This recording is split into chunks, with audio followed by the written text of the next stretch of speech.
So please open your Bibles to 2 Samuel chapter 8. I will connect here with you guys.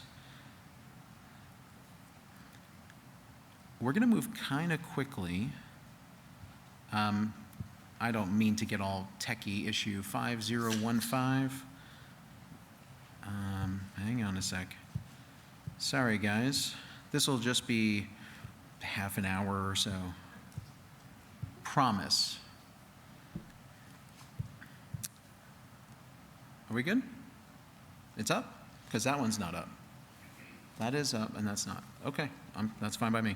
All right, so we're going to look at 2 Samuel. We're going to start with 8:1, but also I got to give my wife a shout out, who also is home right now because she wasn't feeling so well. She really worked hard on this map that we're going to be using because there's so much that goes on in this chapter in so many different areas. And if you guys are like me, the very first time I read 2 Samuel was my first year as a Christian. And my mission in my first year as a Christian was read the whole Bible this year. And so, I covered a lot of ground, and I can't say that I really gave it the time that helped me to understand it.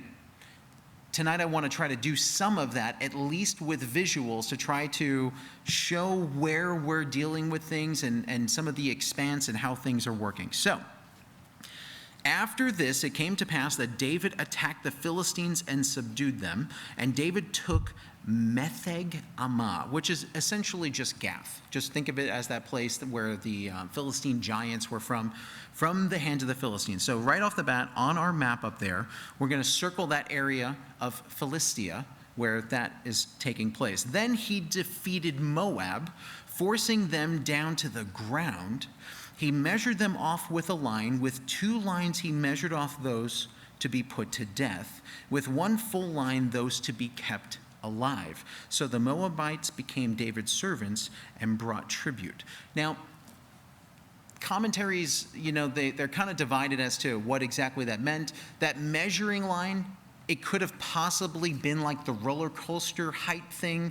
Everyone who's not this height gets put to death, and everyone but it would have been the opposite. It would have been everyone who's not that old, right? The older ones, those who have adult years would have been put to death, and those who were younger would not have been.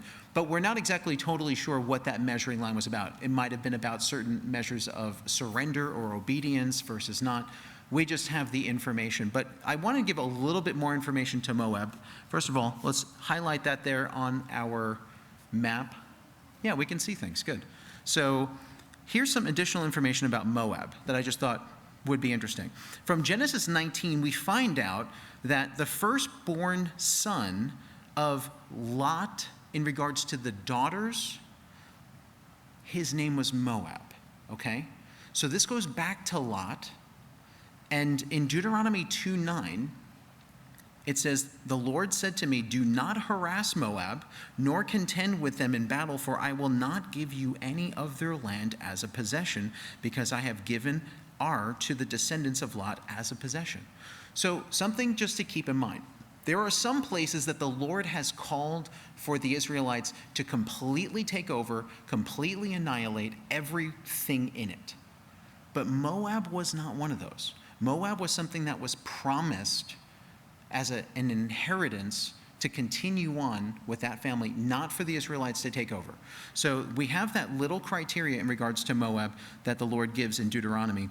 But we're going to be covering a lot of zip codes here tonight. So with verse 3, it says, David also defeated Hadadezer, the son of Rahab, king of Zobah, as he went to recover his territory at the river Euphrates.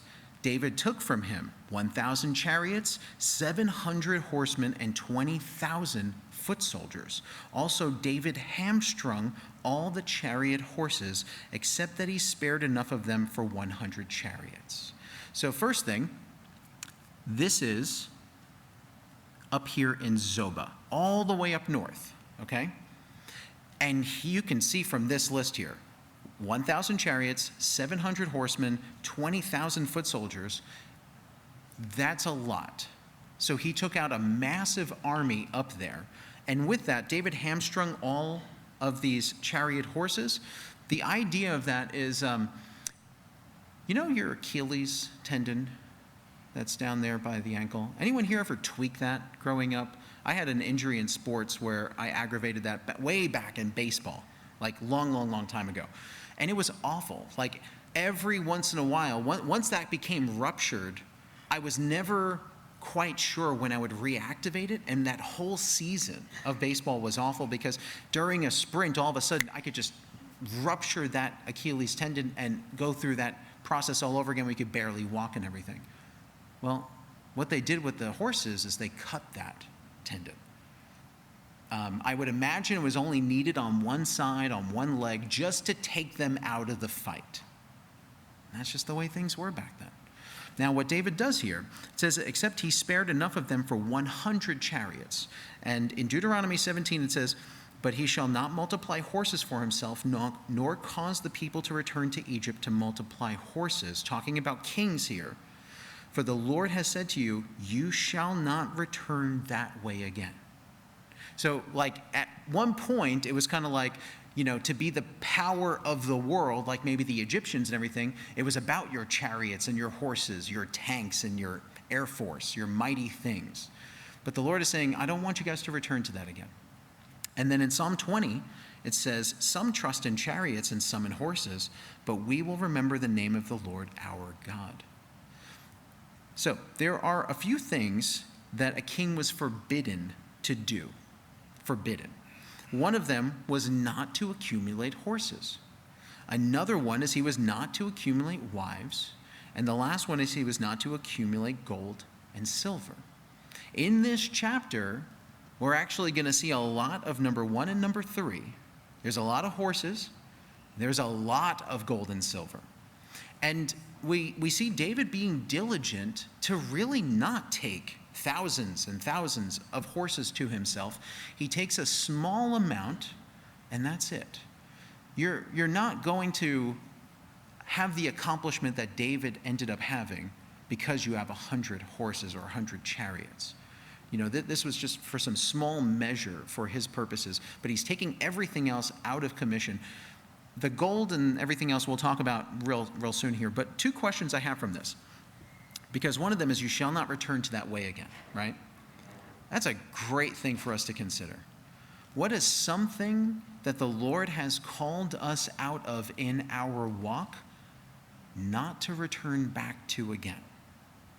Now, the interesting thing about this is when the Lord was dealing and contending with me on this question, it wasn't like, back in the old days when we used to go to, Lollapalooza and doing upside down crazy things and all kinds of stuff, not to return to that. No, for me, it was things that were actually in my Christian walk and my Christian life. Things that weren't necessarily illicit and sinful, but the Lord just didn't want me to return back to something that was going to compromise my time and my way, and just kind of leading me out of that, if that makes sense. We're not going to return back to that. We're going to a walk that is a little bit tighter, that's a little bit closer with the Lord. The Lord is calling me deeper into holiness. And the second thing is, what does God not want me to trust in? So one of them has to do with what is it that I'm not going to return to? And then the other thing is, what is it that I have been trusting in that the Lord no longer wants me to trust in? Now, we've already mentioned in our prayer requests tonight things like doctors and medicine and things like that. And those are certainly great. I am beyond words in appreciation whenever there are people who are taking care of my loved ones, and I'm super desperate for their well-being. But I know that they are in God's hand, and I have to remember that they're in God's hand, no matter how many great medical professionals we might have around, or whatever kind of great medicine there is around. They're in the Lord's hand, and I don't want to put my trust in something that's not that. So 2 things to consider tonight from that. Verse 5 says, when the Syrians of Damascus came, okay, so we're going to see a lot of Syria tonight, okay? In fact, so much so that I'm actually going to change their color. Let's make Syria, let's go this purple color right here. So Syria's right here. The Syrians of Damascus came to help Hadadezer, king of Zobah. So they come up here to give aid to Zobah. David killed 22,000 of the Syrians. Then David put garrisons in Syria of Damascus. Now, garrisons are going to be like mini forts, right? And the Syrians became David's servants and brought tribute. So the Lord preserved David wherever he went. And that word preserved can also be understood as saved, delivered, and helped. The things that were necessary for David's conquest, the Lord was with him in, and the Lord kept him. And David took the shields of gold that had belonged to the servants of Hadadezer and brought them to Jerusalem. Remember, David lives in Jerusalem, okay? Also, from Betah and from Berothai, cities of Hadadezer, King David took a large amount of bronze. So those cities are going to be up here. Actually, let's do this. Pixel eraser. Now you can see it. So these are these two cities up here. I'm going to change this back. Let's go back to red. That little city up there and this city up here. David ends up pulling a tremendous amount of bronze from these areas. When Toi, king of Hamath, heard that David had defeated all the army of Hadadezer, then Toi sent Joram, his son, to King David to greet him and bless him because he had fought against Hadadezer and defeated him, for Hadadezer had been at war with Toi. And Joram brought with him articles of silver, articles of gold, and articles of bronze. King David also dedicated these to the Lord, along with the silver and gold that he had dedicated. So remember where a king was not to multiply these riches to himself. And David, this chapter right here, it's just flowing in. But what David was doing with this, and I would even say this is more correct to say, what the Lord was doing with this was preparing and planning what we covered last chapter. That house that the Lord was blessed by David to be built. David wanted to make a tabernacle for the Lord, not a tent. I dwell in a palace, but the Lord is in a tent, and this isn't right. And so there is going to be a tabernacle. There is going to be a temple. So he's not accumulating these things for himself. And just think about that, because we're going to come to some other areas of Scripture in the near future where when you have power and you're in complete control,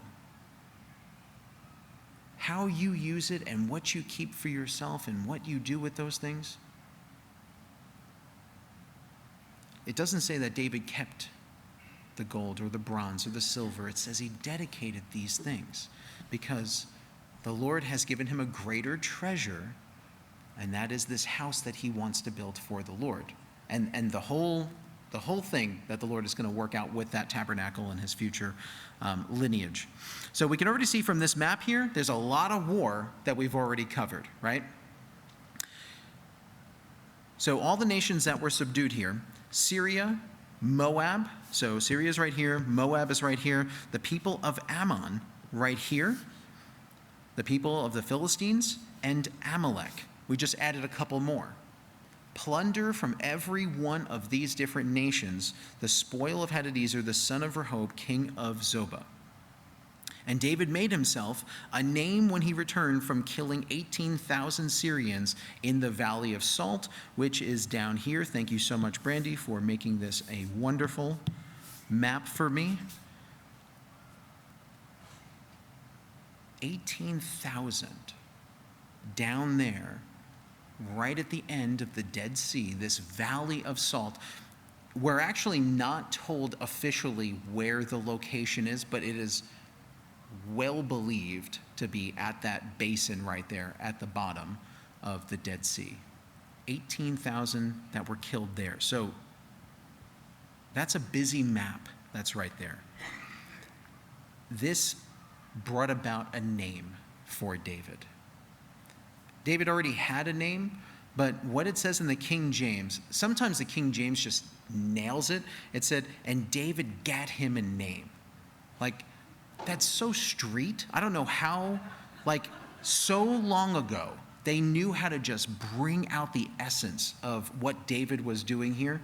He was throwing down taking over everything around him, and they were like, David got him a name. Verse 14 says, he also put garrisons in Edom. Throughout all Edom he put garrisons, and all Edomites became David's servants, and the Lord preserved David wherever he went. That same word again. So here's what I want to show. It was really map week. The map that is on the left would be a representation of King Saul's territory. The map on the right, that enlargement in green, this is the expansion of David's kingdom. Everything that I had circled over here on this map, these were not David's territories. They were the territories of every one of those nations that I just mentioned. This is what David was working with for his territory. This is the starting point. And that's just a massive increase, which brings me to this prayer that has recently come up in some discussions. That was a real blessing. Oh, that you would bless me indeed and enlarge my territory, that your hand would be with me and that you would keep me from evil, that I may not cause pain. This is almost like David wrote it himself. Such a beautiful prayer, so simple, something that we've probably become very familiar with in the past 20 years. But man, has the Lord enlarged territory. And, as a result of this prayer of Jabez and the past 20 or so years, there have been prayers that people have been praying in regards to, Lord, what is the territory around me that you want to enlarge? What are the things in my life that you have made for your kingdom to conquer, to increase? And I like that. And especially since I had such a dear brother of mine sharing that it was a person who told me this is like his life verse. And I was like, it really kind of surprised me because of his integrity and his strength and his character and the way that he described this and being necessary for the way that he has done business, because he has been doing a lot of business over the years. And so I thought it was just kind of worth revisiting and worth mentioning and worth looking at what David was doing here, what the Lord was doing here, and what the Lord still wants us to know today and from these things. So verse 15, we move over to a new section that's not really so mappy. In fact, we're going to move our map out of the way now. So David reigned over all Israel, and David administered judgment and justice to all his people. That's a beautiful statement for a king. Joab, the son of Zeruiah, was over the army. Jehoshaphat, the son of Ahilud, was the recorder. Kind of like, this is like the Secretary of State, this person right here that was the recorder. He was the person who's responsible for the affairs of the kingdom, has to do with like foreign interaction and stuff. It wasn't just a scribe, because that's more of this person right here. And then we have Benaiah, the son of Jehoiada, was over both the Cherethites and the Pelethites. And then we have David's sons were chief ministers at the king's side, is what it says in 1 Chronicles 18:17. They were his chief ministers. They were basically the ones where he's like, hey, it's take your sons to work day, kids, every day. I'm going to bring you along with me. I'm going to show you what this looks like. I'm going to teach you. And so that brought another section here, and that has to do with fathers. Fathers. There's a lot of things that fathers are responsible for. And, one of the things that might come to mind is work. Take your kids to work day. But work is not what defines a father, right? A father might go to work so that a father can take care of others. But it's not the job that defines the father. The father is there to take care and supply the needs, protect. And so I want to just list some of these things here. A father sacrifices himself. A father does protect his household, his family, everyone in it. A father leads and a father feeds.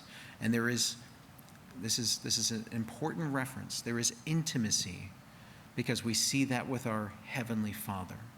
Sometimes we can have sacrifices and protects and leads and certainly feeds all those hours that are spent, right? But if all those things are missing this one right here, this intimacy, then the whole nature of the relationship could be compromised or jeopardized. And if we think about our earthly fathers, in this room, we might have some people who say, yeah, this checks all the boxes. And some people might say, I got no check marks. Some people might say, I never knew the man. It gets challenging and it gets complicated. And I think that mothers and fathers are beyond treasures. I think that the nature, if you just think about the heart of a father and the heart of a mother, there is so much there that is right from the image that we were created from and made in, right? But it doesn't always translate as life goes on. It doesn't always work out that way. It doesn't always come down to this place of abundant life. But I really do believe, whether we're looking at somebody like Job as a good father, I don't know if I mentioned this from the pulpit, but we were on Father's Day, we were just talking about who are good examples of fathers in Scripture. Check that one out. Try that one. There's not a huge list. It's actually a pretty challenging thing to try to come up with. Maybe it's because being a father is hard. Maybe because sin is so easily ensnaring godly men. David has incredible moments, and I think this is one of those ones that could go past our radar about David and his sons that he's raising as chief ministers. But I just want to pause on that, and I want to consider the way that David is raising these young men, because I don't know that we're going to recognize them in a couple of chapters from here. So, now we move on to chapter 9, 2 Samuel chapter 9. David said, "Is there still anyone who is left of the house of Saul, that I may show him kindness for Jonathan's sake?" And I want to recap here, because I noticed in these three chapters, 8, 9, and 10, I noticed that there is a visitor in each one of these chapters. In chapter 9, we have Joram, who came on his father's behalf to go and to visit David because Toi, who was the king, was at war, and David took out the enemy with that massive army who was at war with this person, with this king. His son was sent on behalf of the king with treasures, and there was peace that he met there, and there was a relationship. He received him. Now, in regards to David, there's a covenant that took place. It's in 1 Samuel chapter 20. "And you shall not only show me the kindness of the Lord while I still live, that I may not die, but you shall not cut off your kindness from my house forever. No, not when the Lord has cut off every one of the enemies of David from the face of the earth." And this right here was said of Jonathan. This covenant Jonathan made with David. "You shall not cut off your kindness from my house forever." And now, David starts wondering. There was a servant of the house of Saul whose name was Ziba. And when they had called him to David, the king said to him, "Are you Ziba?" He said, "At your service." Then the king said, "Is there not still someone of the house of Saul to whom I may show the kindness of God?" And Ziba said to the king, "There is still a son of Jonathan who is lame in his feet." And so this king said to him, "Where is he?" And Ziba said to the king, "Indeed, he is in the house of Machir, the son of Ammiel, in Lo-debar." Lo-debar. That's a word that my wife probably got sick of me saying today, because does anybody else have that issue where you get a word in your head and you just can't stop saying it all day long? Sometimes it's from a commercial. Sometimes it's just a weird word. Well, Lo-debar was the word of the day and it came out in all kinds of interesting situations. But we're gonna learn a little bit about Lodabar. Lodabar literally means a place that is pastureless. So just look how brown Lodabar is, right? Like, it's just brown. And this area right here, interestingly enough, because if you look at a lot of satellite photos of this section, this area right here is often green, not Lodabar. Lodabar is, it's a lot like Oklahoma back in the day. It's a dust bowl. There's no pasture there, okay? So that's where he's at. That's where he has gone over to. The king sent and brought him out of the house of Machir, the son of Amiel, from Lodabar. Now, David said, "Where is he?" Right? And I just could not help but remember the son, Mephibosheth, his father, when his father was saying, "Where is he?" When Saul was saying, "Where is he?" Saul was meaning it for harm, right? Where is the son of Jesse? Because he was after the son of Jesse. So much so that when the son of Jesse took his father's place, I mean, he's 5 years old. It's not like Mephibosheth is like, "Get my shoes and my teddy and we're getting out of here." But his caretaker, with terror, took off and fled. And in that flight, sometimes you drop precious cargo, right? And it's almost kind of like, I can't remember his name right now, and you all can. The guy who fell out the window, is it like Eutychus or something like that? Is it Eutychus? Like that guy and his reputation, like, that's how we're going to know him in heaven. Like, with the name tags and everything, you're that guy. Because that's about all we know about him. Well, when it comes to this person, he's always identified, right, in regards to this crippling moment that took place in his life. So Saul is saying, "Where is he?" And he's after him, right? And also, since we're talking about fathers and everything, it made me think about, well, Saul was maybe a really tough man and everything like that, but maybe he was a good father. And I was like, no, he also tried to kill his kids too. So I don't know what Mephibosheth grew up in. I don't know what kind of fear. I don't know what kind of trauma. I don't know. I just know where he lives. And I know that he's hiding out, kind of in exile, and he's probably concerned. Now, when Mephibosheth, the son of Jonathan, not Saul, but Jonathan, had come to David, he fell on his face and prostrated himself. I did the math on this, and I think my math is wrong. I'm just going to say that up front. But from my math, I estimate that this guy, Mephibosheth, is probably between 13 and 15 years old. But he's probably a little bit older than that, because a couple more verses from now, it says that he has a son. Now, he could have a son at that age, but it just seems really young, right? But he's somewhere between teen and adult.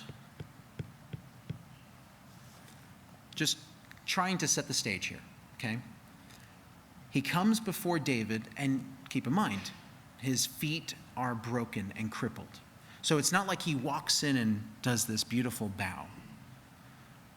But he must have kind of, sort of, pulled himself over to David.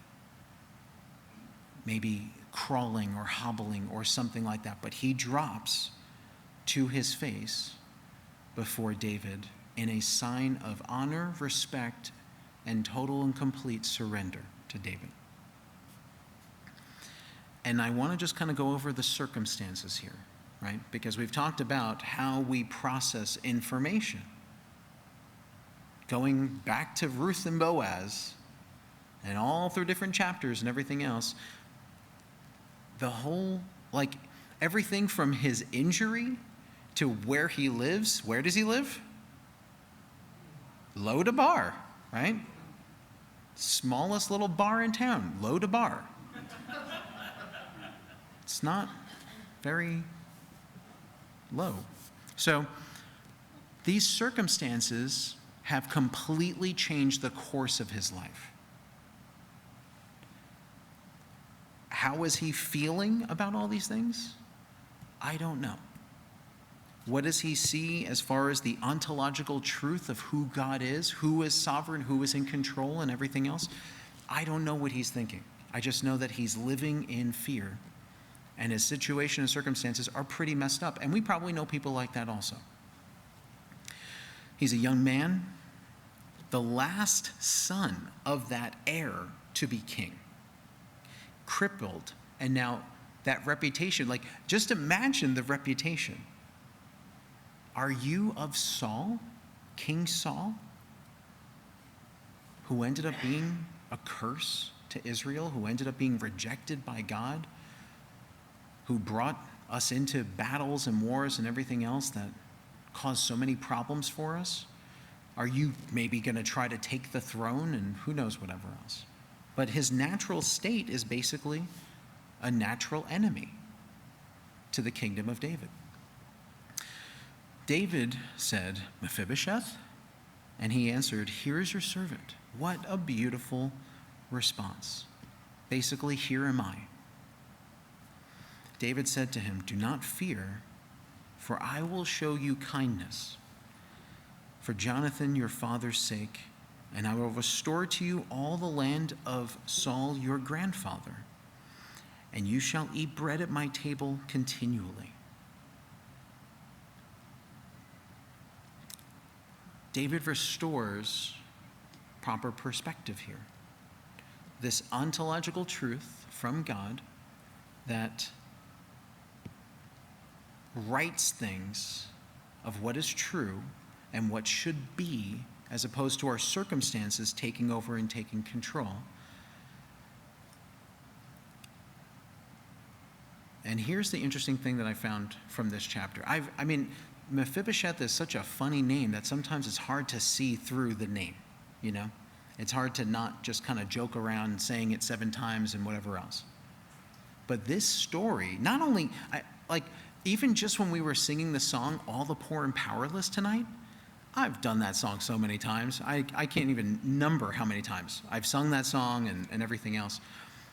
As we're going through verse 1 and verse 2, I'm just thinking about Mephibosheth, and I'm like, wow. So we have this idea of the Hound of Heaven. And I was actually kind of surprised. I did the research on the Hound of Heaven, and I went to read it, and I was like, TLDR, I can't read this whole thing before the teaching on Wednesday. It's much longer than I thought. I thought it was going to be like a haiku, and I was like, that's great. That's about exactly what I need, and it's not. There's much, much, much more to be said about the Hound of Heaven. But the Hound of Heaven is essentially the idea of the mission that Christ is on and how he does not stop seeking after, how he does not give up, how he keeps on chasing until he gets who he's chasing after. And I just see such a beautiful picture of that with Mephibosheth and David. We have the king initiating a summons, a calling for Mephibosheth. We have a person who is broken and lame like us. And here's like, you know, I used to keep, I'm not going to call it a diary because I'm a guy, so I used to keep a journal, and I used to write throughout high school, when I was in high school. I would just kind of reflect on my day. I would listen to some crazy music, and I'd go outside under the stars, and I would just write. And this was all totally sober, seriously. And I would fill up legal pads of this stuff. Well, I was a pretty blessed kid in a lot of areas like coordination, athleticism, and things like that. Never broke a bone in my body. Played a lot of rough sports and everything like that, but always excelled, always did really well with those things. And then I tore my ACL once in my junior year with lacrosse, and then it was never fixed. We didn't exactly know what it was, and then really, really bad that next senior year in soccer. And And that second one was super bad. And it was like I really couldn't do anything but drag my leg. And I wrote down in my journal, I used to think I could do anything, and now I can't even walk. And I never really thought too much about that until years later, I had come across that legal pad after I had given my life to the Hound of Heaven, and I came across some of these old writings, and I came across that thing about not being able to even walk, and how the Lord was after me, and how the Lord took a person who was broken and lame, because I still don't have an ACL. But the Lord took someone who was broken and lame, somebody who was once very, very, very confident I could do everything. And we go that quickly sometimes from I could do anything to reality check. And that's where the Hound starts gaining that ground, getting closer, more things just lining up for that grace, because I was rejecting that grace. So we are not very good at walking before the Lord teaches us to walk, before we learn what a right and proper walk is. And we can confuse what a good walk is because we are younger and we're coordinated and athletic and all that stuff, but the Lord has an idea for a walk where it doesn't matter if you even have legs or not. The reputation that we had as enemies of God. This word right here, it's this Hebrew word that is like, this is the nectar of God's grace, the hesed, or the hesed, or something. I'm not going to get the pronunciation correct, but that is the correct spelling. I did that.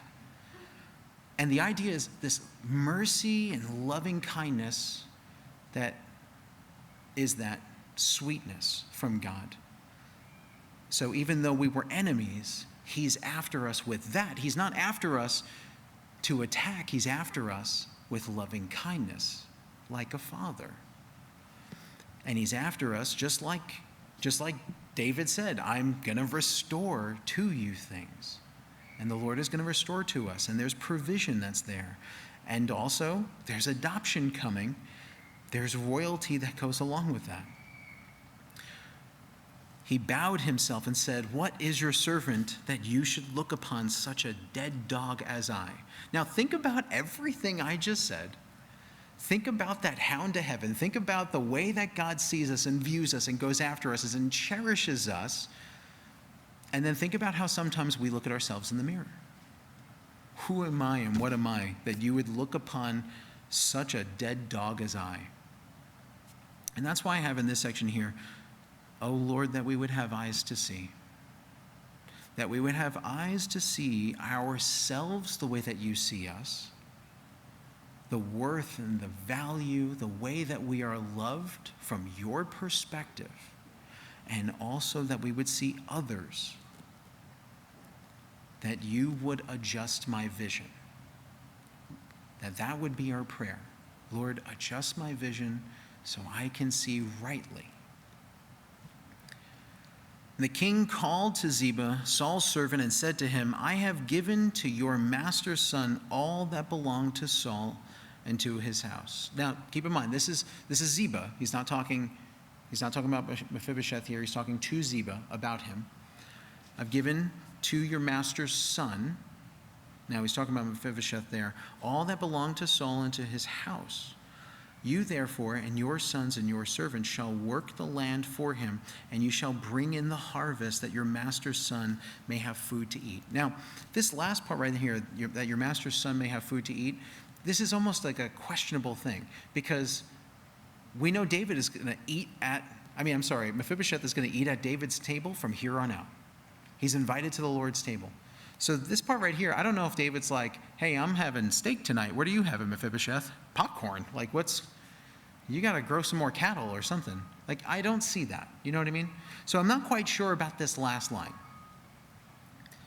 But what I do know is there's a lot of other things here that really look a lot like the church. Does that make sense? I'm not saying it is. I'm just saying there's a lot of other things that look like this. all that belonged to Saul and to his house, all that does belong to Jesus and that house that he's building. You therefore and your sons and your servants shall work the land for him, and you shall bring in the harvest. And there's just some really, I don't know if David was inspired here when he's saying this, when this is getting written down, but there's just things that are absolutely consistent with who God is back here and thousands of years later with the church. But Mephibosheth, your master's son, he shall eat bread at my table always. So Mephibosheth is going to be a part of the picture of the harvest, and he's also going to be a part of the Lord's table, just like we also are going to be part of the harvest. We are out there as the workers in the field. Hot days, challenging days, but we're also going to be at his table, which is more crazy than Mephibosheth being invited to the Lord's table. Now Ziba had 15 sons and 20 servants, and then Ziba said to the king, according to all that my lord the king has commanded his servants, so will your servant do. As for Mephibosheth, you get one of those. As for Mephibosheth, said the king, he shall eat at my table like one of the king's sons. That's that adopted royalty. Mephibosheth had a young son whose name was Micah. I told you. And all who dwelt in the house of Ziba were servants of Mephibosheth. So Mephibosheth dwelt in Jerusalem, for he ate continually at the king's table, and he was lame in both feet. And now here's the pause moment on this one. His identity was not defined by his feet. He's still physically lame, but that is not what determines his worth. It is not what determines his position in adoption. After we become Christians, maybe we were crippled to start with. That's not necessarily going to change. Neither is it the thing that's important. The thing that was important with Mephibosheth, with this young man, is that the Lord was after him, that there was loving kindness that he wanted to catch him with. He wanted to restore who he was. He wanted to provide for him and bless him. He wanted to invite him in, that intimacy I was talking about. Because it's one thing for him to say, okay, I'll take care of you, but I never want to see your face. Don't ever come near my kingdom again. He says, you're going to eat at my table with me. You're going to be with me and the kids, the family. It still says he was lame. That's not what it's about. It's about the relationship. That is what determines everything else. That is what determines the value. That's what determines the position. It's the relationship. It happened after this. I'm doing it, guys. Get ready. Buckle up. Hit the gas. That the king of the people of Ammon died, and Hanun, his son, reigned in his place. Then David said, I will show kindness to Hanun, the son of Nahash, as his father showed kindness to me. David's on a mission of peace. Like I said, there's 3 times we have messengers going to and fro. So David's on a mission of peace towards this people group, just like where Jesus sends people out in regards to missions of peace. In Luke 10:5-6, it says, but whatever house you enter, first say, peace to this house. And if a son of peace is there, your peace will rest on it. If not, it will return to you. So as the Lord sends people out for peace, we're not the determiners of that peace. We are the offerers of that peace. They can receive it, they can reject it, and those things certainly do happen. And that's what happens in chapter 10. So David sent by the hand of his servants to comfort him concerning his father. So he sends out people in regards to this peace. David's servants came into the land of the people of Ammon. And the princes of the people of Ammon said to Hanun, their lord, do you think that David really honors your father because he has sent comforters to you? Has David not rather sent his servants to you to search the city, to spy it out and overthrow it? Now, I'm actually really going to ask, this is not a rhetorical question. I actually really want you to participate in this. I'm going to ask you guys to raise your hand. You can even look around if you want. Raise your hand if you actually did have a very bad influence friend in your life that caused problems. Raise your hand. I'm talking about when you were a kid. Okay. Pretty good amount. I'm going to say more than the majority of the room. More than half of the room. It doesn't take very much for things to go sideways. A bad influence, bad advice, and that which is followed can really cause a lot of problems very fast. Very fast. So we've got some bad actors here. Bad faith actors. And we've talked a lot about opinions and advice leading up to this, especially with the prophet Nathan sharing some really good advice with David, and the Lord came in and corrected that in less than 24 hours. But I know I've also shared 1 Corinthians 15:33, and it still bears repeating. Do not be deceived. Bad company ruins, corrupts good morals. And that's what we have here. We have this new king, and he's got some bad company. And my favorite company is, sometimes it's like, what's your favorite gospel? I don't know how many people here have ever investigated that question. John usually gets the check mark because John is just John. But Mark just has some winners. Mark has just got some incredible things. In fact, I would say this. In regards to the synoptic gospels, Matthew, Mark, and Luke, Mark is my favorite. The way that Mark hits the content that all the others hit, when Mark talks about it also, I usually prefer the way that Mark hits things. This section right here is only found in the Gospel of Mark. Then they came to him, bringing a paralytic who was carried by 4 men. And when they could not come near him because of the crowd, they uncovered the roof where he was. So when they had broken through, they let down the bed which the paralytic was lying. When Jesus saw their faith, he said to the paralytic, "Son, your sins are forgiven you." And so my saying for many, many years, and I didn't come up with it, is get yourself some friends who are going to rip the roof off to bring you to Jesus. Those are good people. Those are the kind of people that you need to have in your life. Because you could have some people in your life that have some spite. They might have some, we'll just say, characteristics that are not part of an abundant life. But they sure can get in our ear with opinions and direction and thoughts. But friends that will do anything to get us to Jesus. In fact, one of the things I say is do you know anyone like that? And if a person says, I got one person like that, I'm like, you're a rich person. Let's go. 1's great. 4 is you're the richest. If you got 4 friends like that, but even just 1 is fantastic. We need to have some people like that in our lives. We're not going to have those people in our lives, though, if we're pretending we're not paralytics.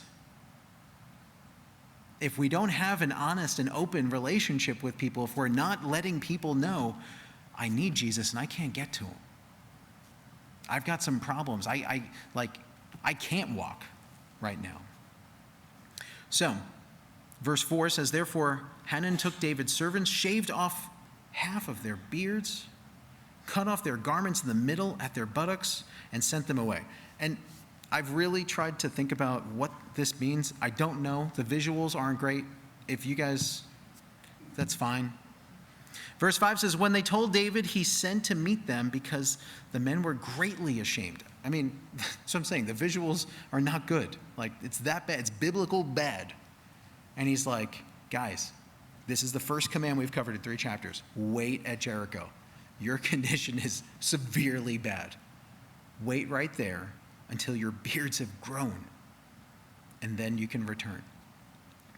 When the people of Ammon saw that they had made themselves repulsive to David, the people of Ammon sent and hired the Syrians of Beth Rahab, the Syrians at Zobah, 20,000 foot soldiers, and from the king of Makkah 1,000 men. So, like I said, Syrians are in these chapters, and they're kind of all over these chapters. Also, from Ishtab, 12,000 men. Now, when David heard it, he sent Joab and all the army of the mighty men. We've heard a lot about Joab, but Joab is David's general. That's what we covered at the end of verse 8 in the offices. And actually, let me say this really quick. You remember the two maps? The map of Saul's territories of his kingdom and the map of David's territories in his kingdom? Saul had no offices. We see that instituted by David in chapter 8. I think there's something to be said for one single person who's just going to be a tyrannical dictator, and someone who says, hey, this person's really good and gifted in some of these areas. I want him to be an overseer of these things. And so is this person, and this person, and this person. And one thing I'm going to tie into Calvary Chapel, Oklahoma City, is sometimes, like, we might even, like, hey, we're going to start a new ministry or something like that. Or we might reach out to a person and say, hey, there's a need for a shift in leadership or something like that, and we would love to talk to you about possibly leading this ministry. But if you've been around here for a little while, and the Lord has put something on your heart, and you've come forward and you've shared, hey, you guys ever think about doing this ministry? Chances are you've been met with, that's a great idea. We fully support you. Would you like to start that? Because, I mean, the Lord puts things on our hearts based on the individuality. Not everybody in this room has the same desires that I have. Good. Good. Not everybody has the same giftings that I do. Good. Saul didn't set things up that way, and David did. Joab is his general. General is essentially the second in command of the kingdom. And we've had a lot of challenging times already with Joab, but I am a person who likes to give credit where it's due. This is going to be one of those times with Joab. The people of Ammon came out and they put themselves in battle array at the entrance of the gate, and the Syrians of Zobah, Beth Rahab, Ishtab, and Makkah were by themselves in the field. So we've got people in two different areas. There's the fight at the gate with the Syrians. And then there's all these other people groups that are out in the fields. When Job saw that the battle line was against him before and behind, so he's surrounded, he chose some of Israel's best and put them in battle array against the Syrians and the rest of the people. He put under the command of Abishai, his brother. Remember Abishai? He's got 3 brothers. One is no more, Asahel. There's still Abishai and Joab, and these are blood brothers. They're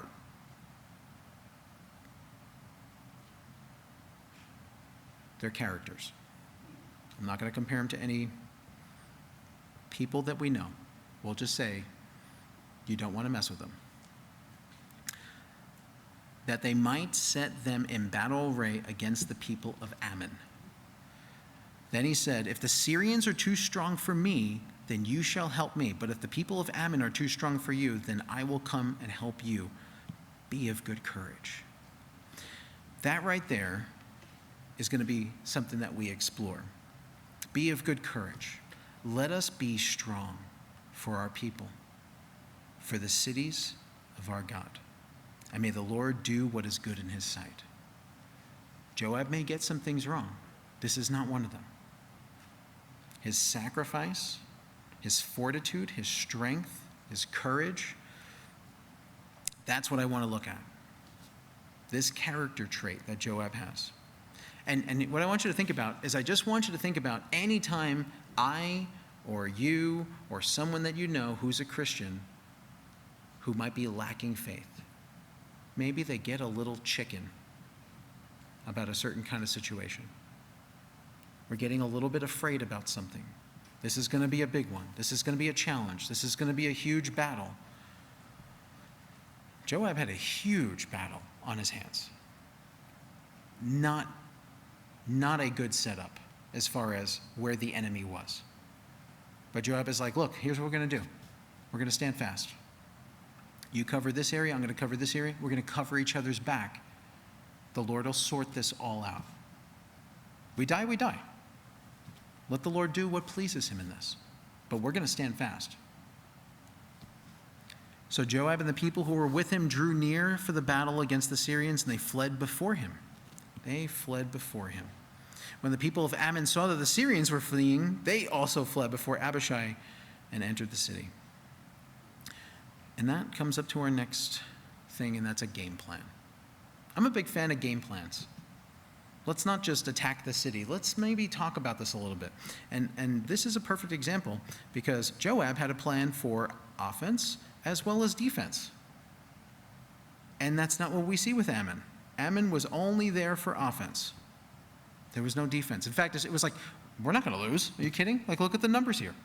And as soon as it didn't go their way, everyone fled. So having a game plan, having a thing in which we can go forward,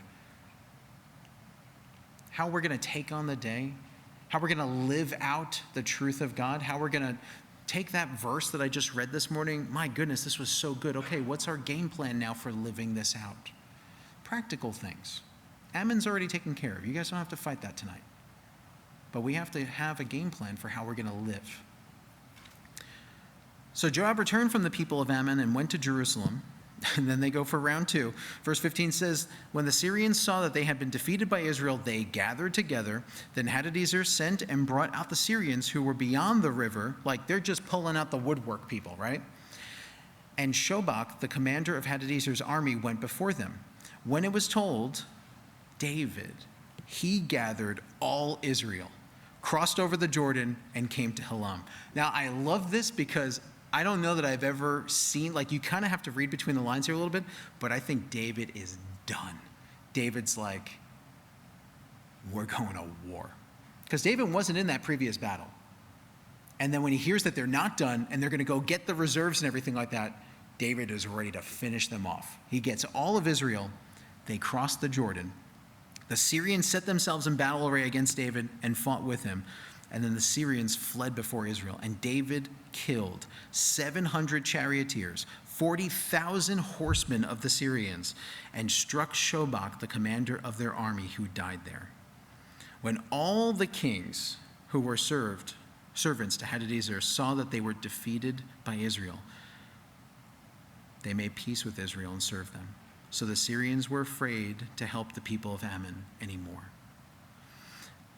In these verses right here, and in these chapters, we have so many generations that had continued to have their way against God's people. Going all the way back to when they were crossing out of Egypt into this land and, hey, can we walk by you guys? We just want to get by, and no, you can't cross here, and that's a problem, and that's a long, long, long time ago. And so much so that it's like, come on, guys, it's the Israelites. We can do this. We can outnumber them. They're not even bringing the ark out. But the Lord was with David. It's amazing what can happen when the Lord is with one person with faith. One person who is not going to compromise. Breaking down generations of impossible armies and cultures, governments. It's not going to matter. Let's pray.